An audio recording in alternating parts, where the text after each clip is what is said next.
హామీల ఎగవేత జనం నిలదీత పల్లెపూరు కాంగ్రెస్ నేతలపై నిరసన హోరు ప్రచారంలో ఎమ్మెల్యేలు నేతలపై ప్రశ్నల వర్షం మహిళా సంఘాలకే చీరలా ఇండ్ల బిల్లులేవి ఎమ్మెల్యే కడియం శ్రీహరిని అడ్డుకున్న మహిళలు ఇండ్లు గ్యాస్ సబ్సిడీ రుణమాఫీ ఏమైనాయి వర్ధన్నపేట ఎమ్మెల్యేపై రెండో రోజు జనాగ్రహం తులం బంగారం 2500 ఎప్పుడు ఇస్తారని రామచంద్ర నాయక్ను అడ్డగించిన మహిళలు ఎమ్మెల్యే వెడ్మ బొజ్జాను నిలదీస్తున్న జనం ఆలేరు ఎమ్మెల్యే బీర్ల ఐలయ్యకు నిరసన సెగ ఒకసారి చూడండి ఈ నిరసన సెగలకు కారణం ఆ పార్టీయే దాంట్లో ఎలాంటి డౌటు లేదు ఒకసారి చూడురి మీరే చూడురి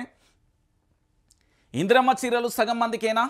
మందికైనా ఎందుకు ఇవ్వలేదని రుణమాఫీ ఇంతవరకు ఎందుకు పూర్తి చేయలేదని ప్రశ్నిస్తూ జనగామ జిల్లా లింగాల గణపురం మండలం జీడికల్లో కడియం శ్రీయాన్ని నిలదీస్తున్న మహిళలు ఇది మొదటి ఛాయాచిత్రం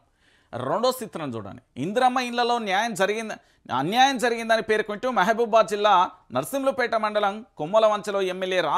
రామచంద్ర నాయక్ను వాహనానికి అడ్డుగా నిలిచిన గ్రామస్తులు అంటూ ఇక్కడ రెండో అంశం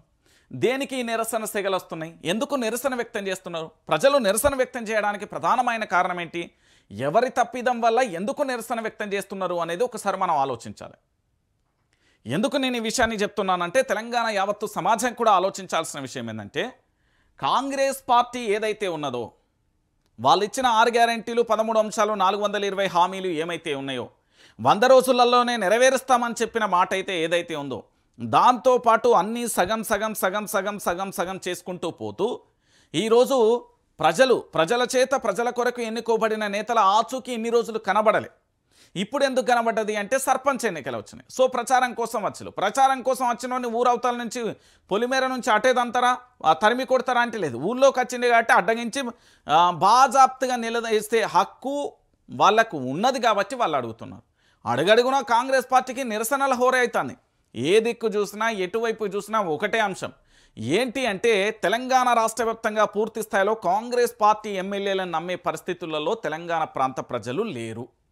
ఇది క్లియర్ కట్ దాంట్లో పెద్దగా మనం ఆలోచించాల్సిన అవసరం లేదు దాన్ని మనం పెద్దగా చర్చించాల్సిన అవసరం లేదు ఎందుకంటే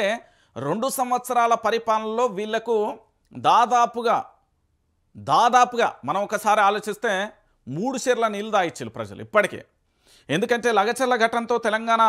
సత్తా ఏందో తెలిసింది అటు రామన్నపేటకు సంబంధించి ఆ సిమెంట్ ఫ్యాక్టరీకి సంబంధించి వ్యతిరేకత పోరాటం ఎట్లా జరుగుతుందో చూడొచ్చు దాంతోపాటు ఇటు RRR భూములకు సంబంధించి ఆ సేకరణ విషయంలో ఎట్లా నిరసన వ్యక్తం చేస్తున్నారో చూడొచ్చు ఇటు నిరుద్యోగులకు సంబంధించిన పంచాయతీ ఏ తారాస్థాయికి చేరిందో చూడొచ్చు సో ప్రతి అంశంలో ప్రతి కోణంలో కూడా ఒకటే స్పష్టమైన అంశంగా మారిపోయింది ఏంటి అంటే కాంగ్రెస్ పార్టీ వద్దురా అనే చర్చ మొదలవడంతో పాటు అది ప్రాక్టికల్గా నిరసన